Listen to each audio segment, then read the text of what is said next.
It's come to a painful end. That is the Toronto Blue Jays season, and finally we're moving on to the offseason now, where some big changes are expected to be made and need to be made if the Toronto Blue Jays want to be competitive in 2025. But it's over, and in a year where it only took 86 wins to get to the playoffs, it's a huge disappointment for the Toronto Blue Jays. So we'll break that down and much more on this episode of Jays Digest. Welcome in everybody to Jays Digest. I'm your host Peter Vryonis, alongside host Nick Gosse. And Nick, it's come to a painful end. Finally, the season of mostly downs and not many ups has just it took a lot out of us, and it took a lot out of the fan base in general. And finally, we're moving on to hopefully better beginnings, or I should say new beginnings in this offseason here. We look at the landscape of the American League. Didn't take too many wins for the Detroit Tigers to get in or for the Kansas City Royals to get in. Like, it was a pretty weak playoff field. And if the Blue Jays had a semi-decent season or somewhat kind of met expectations, they would have been playing probably tomorrow, as which is when the playoffs start. But they're not. They're heading up. They're heading into a off season that is going to feel very long for a lot of Blue Jay fans, and hopefully some changes are made here. But it's finally over, and the misery and the agony and the pain, we can put it all to rest. Yeah, the worst season in a while, and it's very saddening to not have Toronto Blue Jays playoff baseball, even though they probably would have disappointed us again. Seeing every other team, it's kind of it's very, very different. But let's just dive into some things here. And some articles have already dropped, putting Ross Atkins under fire. And who you want to blame is up to you. But Peter, you look at the Detroit Tigers playoff turnaround.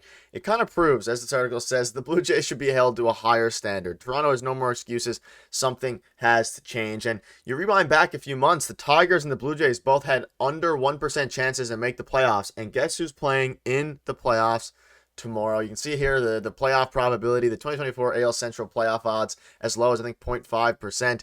And now they're going to be playing tomorrow in the wild card. So, Peter, both teams sold. The Jays sold, the Tigers sold. Yeah. Either way, the Jays need to be better. They need to do better. They need to start winning games. Like Kevin Gosse came out and said, like, things need to change. And one of the most disappointing years, and you mentioned it, it's a year where the Jays could have had a down year and still made the playoffs with relative ease. They had the opposite of it, or the way worse than a down year. They had rock bottom of a season. Yeah, they did. And the one thing that separates the Tigers, I guess, from the Blue Jays is that they have a true ace, and Tarek Skubal is Carried he them. won the Triple Crown. He won the Triple Crown. He's disgusting, he's nasty, he's whatever you want to call him. I mean, they won the majority of his starts, and he's a lefty that throws 99 miles an hour. So I guess it's a little bit easier to rally behind a guy like that. But you hit the nail on the head there, Nick. They sold at the deadline, as did the Blue Jays, but instead of turtling and not really playing to their full capacity or not giving a full effort, I'm not going to accuse the Blue Jays of dogging it after the trade They deadline, did because we okay. actually Yeah. they did okay in the first early portion, but the Tigers were the hottest team in the American League after the trade deadline, after trading Jack Flaherty, who was going to start game one of the NLDS for the Los Angeles Dodgers, who's a pretty damn good pitcher. So the Tigers, instead of just folding and saying the management doesn't believe in us, our coaching staff doesn't believe in us, they buckled down.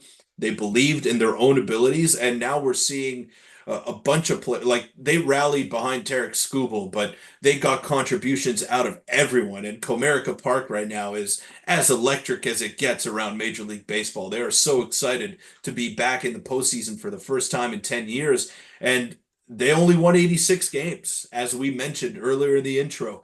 They didn't have an amazing season. They had an amazing couple of months, which propelled them to the postseason.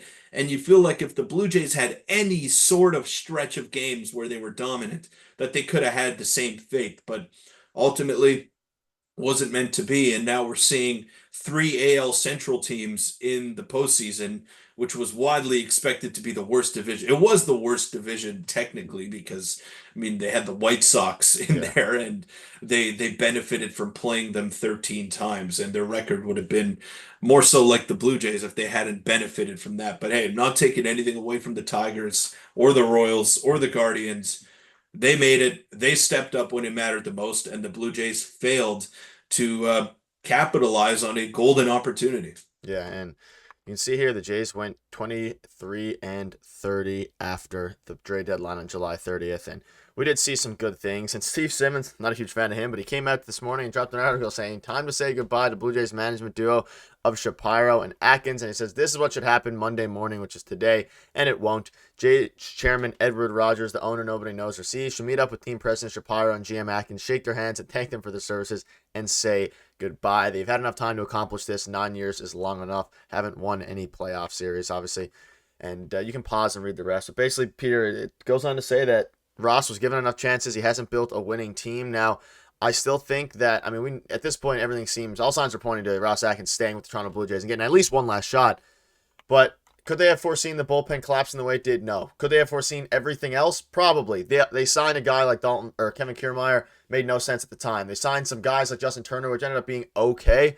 They need to swing for the fences a lot more this offseason, and this is probably their last chance. If the Jays go out and have another mediocre year in 2025, which is very possible with how good MLB teams are getting these days, things are just going to get worse and worse for the Jays, even though they do have some bright lights like Vladdy, of course, some prospects like Jake Bloss, Tiedemann in a couple years, even Aurelvis Martinez, but you can't rely on those guys in the league anymore. The Jays need to win. Vladdy's not getting any younger, which is crazy to say. He's still super young, but he still needs to, he has, he's only with the Blue Jays now, 1 year left on his contract. So Yeah, that clock is ticking right there. Not only did Ross Atkins and Mark Shapiro not make the team better, they made it worse.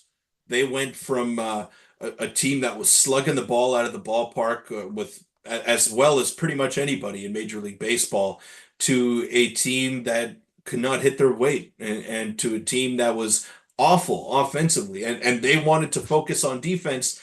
But now, towards the end of this year, you're seeing Vladimir Guerrero Jr. play a lot of third base because you just don't have enough offense. So yeah, you try to do that little bit of trade-off. You try to beef up your defense, but Dalton Varsho is not very valuable in left field. He's not as valuable in left field as he is in center field, which is a reason to not bring back Kevin Kiermaier, even though he had a good first season with the Blue Jays. Like, there were a lot of head scratching moves. There were some good moves as well. We got to acknowledge those, like the trading away Yusei Kikuchi and getting back 3 prospects. Like, that's a good move, unequivocally, but you weren't supposed to be in that situation to have to trade your rental players away. And the only reason why you were in that situation was because you failed to make this team better in the offseason. You went dumpster diving for the second offseason in a row, and you didn't get any better. And that's what his tenure as the Blue Jays GM is going to be remembered as. Just underwhelming, not meeting expectations, and failing the fan base year in, year out. You could talk about the players all you want, but maybe they're just not good enough as a collective unit, and that falls on the general manager and the president of baseball operations.